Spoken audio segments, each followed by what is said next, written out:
জলবায়ু পরিবর্তনের বিরূপ প্রভাব মোকাবেলা এবং পরিবেশগত ঝুঁকি থেকে রক্ষার লক্ষ্যে দেশব্যাপী বৃক্ষরোপণের উপর সরকার গুরুত্ব আরোপ করেছে বলে জানিয়েছেন জাতীয় সংসদের হুইপ মিয়া নুরুদ্দিন আহমেদ অপু। সকালে শরীয়তপুরে এক অনুষ্ঠানে তিনি কথা বলেন। এ সময় তিনি আরও বলেন, সবুজায়নের গুরুত্ব দিয়ে সারা দেশে এরই মধ্যে কয়েক কোটি বৃক্ষরোপণ করা হয়েছে।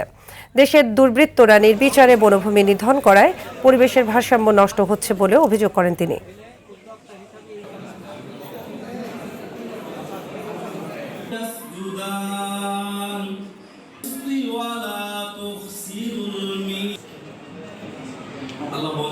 বাংলাদেশকে বাঁচাতে হলে, আমাদের পরবর্তী প্রজন্মকে বাঁচাতে হলে আমাদের প্রচুর বৃক্ষরোপণ করা প্রয়োজন।